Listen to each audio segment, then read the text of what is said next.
கிறிஸ்துவுக்குள் பிரியமானவர்களே, இந்த நாளுக்கான மாலை நேர மன்னா அப்போஸ்தலனாகிய பவுல் ரோமருக்கு எழுதின நிருபம் 2ஆம் அதிகாரம் 27வது வசனம். ரோமர் 2:27. ரோமன்ஸ் 2:27.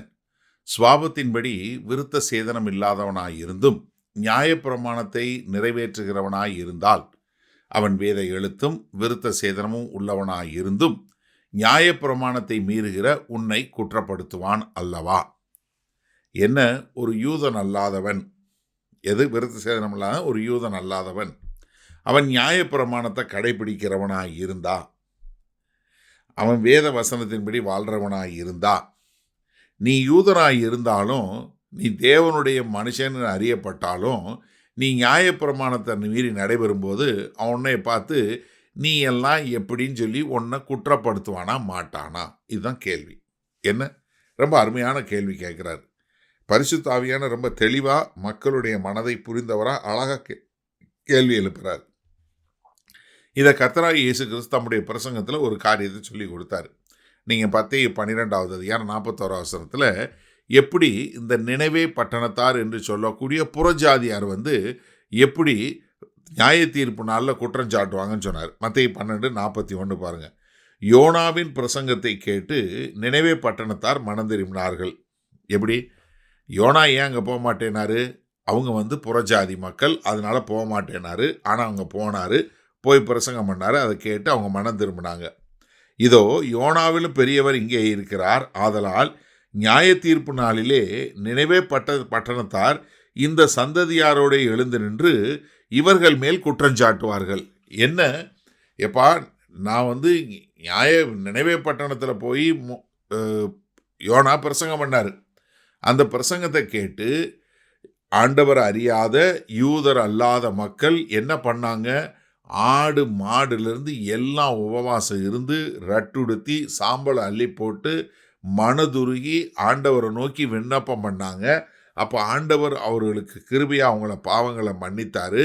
இப்போ அவர்கள் நியாயப்பிரமாணம் இல்லாத மக்கள், ஆனால் அவங்க என்ன பண்ணாங்க? நியாயப்பிரமாணத்தை கடைப்பிடித்தாங்க. வேத வசனத்தை அவங்க கடைப்பிடித்து என்ன பண்ணாங்க? அவங்க என்ன பண்ண ஆரம்பிச்சிட்டாங்க? ஒரு நியாயப்பிரமாணத்தை ஏற்றுக்கொண்டவன் போல வாழ கற்றுக்கொண்டாங்க. அப்படி இருக்கிறவங்க என்ன செய்வாங்க? கடைசி நாளில் இதோ நாங்கள் நியாயப்பிரமாணம் இல்லாதவர்கள் நியாயப்பிரமாணத்தின்படி வாழ்ந்தோம், நீங்கள் நியாயப்பிரமாணம் உள்ளவர்கள் நியாயப்பிரமாணத்தை மீறி நடந்தீங்க, எப்படி என்று சொல்லி அவர்கள் என்ன பண்ணுவாங்க? உங்களை குற்றப்படுத்துவார்கள். உண்மையா இல்லையா? ஆமாம், எங்களுக்கு வெளிச்சம் இல்லாமல் இருந்தது, எங்களுக்கு வெளிச்சம் வந்தது, நாங்கள் கீழ்ப்படிந்தோம். ஆனால் நீங்கள் வெளிச்சத்திலே இருந்த மக்கள் ஒரு இருளான வாழ்க்கை எப்படி வாழ்ந்தீர்கள் என்று உங்களை பார்த்து குற்றம் சாட்டுவார்கள் அல்லவா? அப்போ நீங்கள் என்ன செய்ய முடியும்?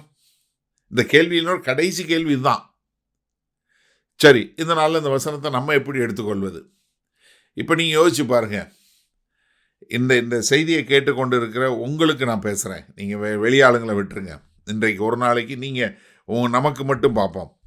உங்களுக்கு தினசரி 2 வசனம் வருது. காலையில் ஒரு வசனம் வருது, சாயந்தரம் ஒரு வசனம் வருது. நம்ம பிரசங்கங்களை நீங்கள் கேட்குறீங்க.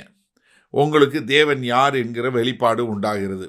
நீங்கள் எப்படிப்பட்ட கிறிஸ்தவனாக இருக்கணுங்கிற ஒரு வெளிச்சம் உங்களுக்கு உண்டாகுது. தேவனுடைய எழுத்துக்களை கற்றுக்கொண்டீங்க, தேவனுடைய பிரமாணங்களை கற்றுக்கொள்கிறீங்க. இப்போ நீங்கள் மற்றவர்களை காட்டிலும் அதிகமாக வெளிச்சம் உள்ளவர்கள். இப்போ உங்களுக்கு வெளிச்சம் வந்ததுனால உங்கள் வெளிச்சத்திற்கு ஏற்றாற் போல் நீங்கள் கடக்கக்கூடிய மக்களாக இருக்கிறீங்களா? ஒரு நிமிஷம் சிந்திச்சு பாருங்கள். ஏன்னா நம்ம ஒவ்வொருத்தரும் கர்த்தருக்கு கணக்கு கொடுக்கணும். அப்போ நீங்கள் உங்களுக்கு கிடைச்ச வெளிச்சத்தை வைத்து அந்த வெளிச்சத்தின்படி வாழக்கூடிய மக்களாக இருக்கிறீங்களா? ஏன்னா அப்படி இல்லைன்னா என்ன ஆகும்? வெளிச்சமே இல்லாமல் ஒருத்தர் நீதியான வாழ்க்கை வாழ்ந்துட்டு வந்தான்னா அவன் என்ன சொல்லுவான்?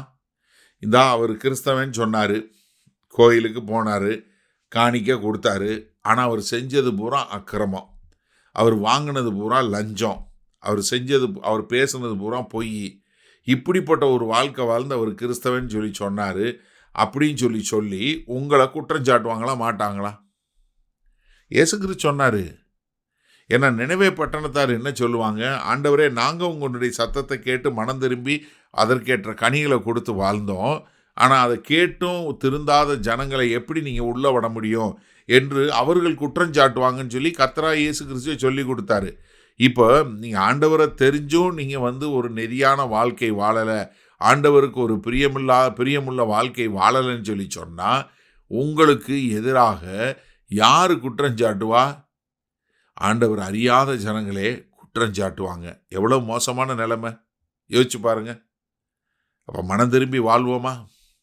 வல்ல பிதாவே, இந்த நல்ல நாளிலும் எங்களுக்கு கொடுக்கப்பட்ட எச்சரிக்கையாய் நன்றி. எங்களுக்கு ஒரு வெளிச்சத்தை கொடுத்துருக்கீங்க, அந்த வெளிச்சத்தை கற்றுக்கொண்டோம். எங்களுக்கு கொடுக்கப்பட்ட வெளிச்சத்தின் அளவில் நாங்கள் நடந்து ஆண்டவரே உம்முடைய நாம மகிமைக்கென்று வாழ்ந்து உம்முடைய சன்னிதானத்தில் காணப்பட எங்களை முழுமையாய் ஒப்பு கொடுக்கிறோம். மீட்பரும் இரட்சகருமாகிய இயேசு கிறிஸ்துவின் மூலம் பிதாவே, ஆமேன். கர்த்தர் உங்களை ஆசீர்வதிப்பாராக. நாம் நாளை காலை தினசரி தியானத்தில் சந்திப்போம். Good night.